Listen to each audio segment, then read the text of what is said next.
Hello, I'm Pat Katakio. Welcome to My Talk. What is My Talk? My Talk is a show where H. Wood and I talk about spiritual ideals. Hello, H. Wood. How you doing? Good today. That's good. That's good. What's on your mind today about spirituality? What do you want to know? Well, I have friends who had different ideas than I do, and that's okay with me. But it seems like you get condemned for having a different belief system nowadays. Uh, but it seems to be changing. What are your thoughts on uh Jesus dying for our sins?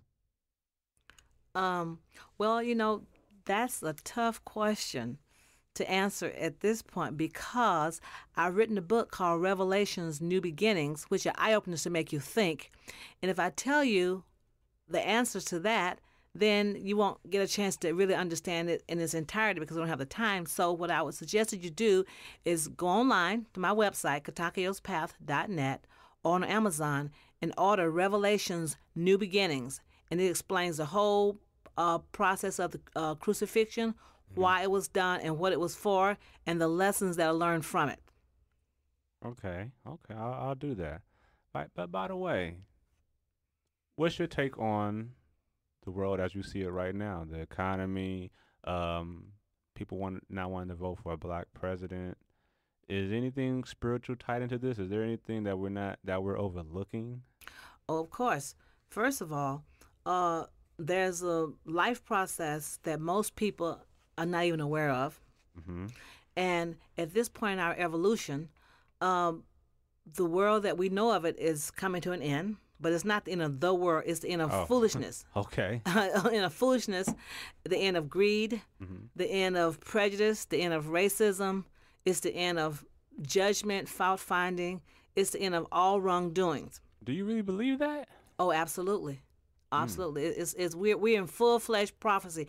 And most people don't realize we're in prophecy because they're looking for, because according to scriptures, the world is in, this time the world is going to end by fire. Okay. Well, it can't be a physical fire because if it was a physical fire, the world would be the world would be finished and God cannot have his will. He said, "My will be done in earth as is in heaven." So what it is symbolically, the excessive greed is the fire that's burning, but the fire can't burn without fuel.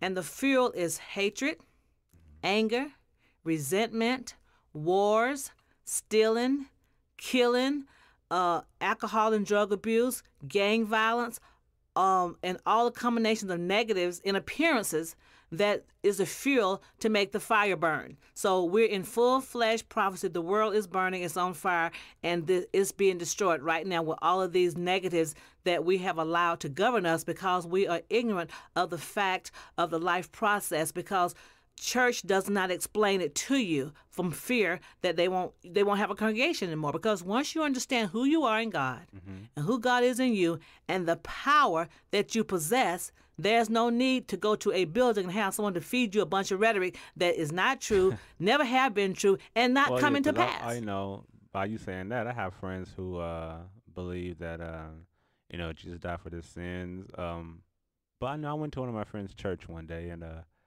just sat back and said, I'm gonna listen to what they're gonna talk about.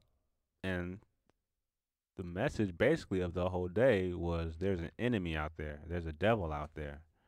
So I left, basically with a negative vibe because that was the primary subject for that day was the enemy, the devil, the devil, the devil, the devil, the enemy, the enemy. It was never about the joy, you know the positive things that life can offer. It was always about look over your shoulder because there's somebody over here behind your back that is going to be negative.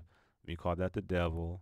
So there's preaching more of the devil, of the negative things, more than the positive. And I think people don't go to church to hear or to embrace negative input and ideas. They go to church to get uplifted, and that's why they go, I assume. So what's your take on that? Well, first of all, this kind of preaching is based on basically ignorance that's passed down Mm-hmm. from one generation to another generation that didn't understand what they were reading. You couldn't comprehend. If you are in, for instance, if you're in school and you have to read, and then you take a test on comprehension. All right. If you can't comprehend stuff that's written in plain English, how are you going to comprehend stuff in the Bible from a high evolved spiritual level unless you've been anointed and understand? So when the teachers and preachers preach about devils and enemies, well, first of all, the only enemy that there is the enemy that's inside you. And that enemy is the enemy of fear and hate and prejudice and lack and limitation and jealousy, envy, because these are the enemies inside you that robbed you. So once you heal the enemy inside you, there is no outer enemy. And and Think that's people gonna think about that? They don't look at that way, do they? well, it gives you something to think about, because when you feel good and when you're in a good space, you don't want to hurt, harm, steal, or kill from anybody. You're feeling good. You're empowered, and you want everything and everybody around you to feel good. But when you're angry, when you're sick, when you're full of disease, when you're stressed, when you have no money, no job, no possibility of getting anything, you're angry inside, and you want to strike out at everybody. You want to have wars, because instead of dealing with your own personal issues, you transfer your emotions to someone else and make them the problem.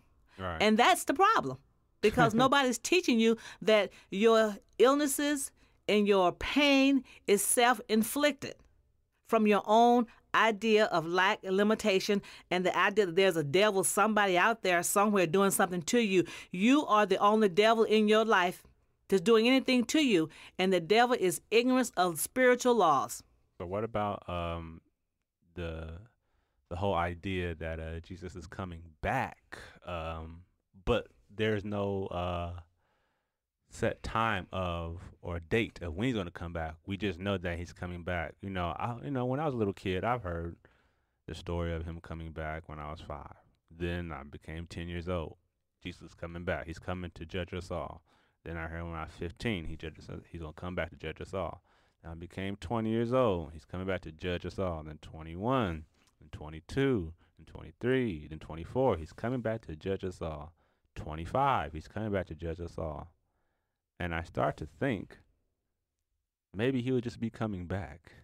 But I don't think nobody do people out there, do they even fathom that idea? Do they even think of that idea hey, wait a minute. I've been told this for a very long time that he's coming back. Well, the next question should be, well, when does he get here? Do you have that answer for me?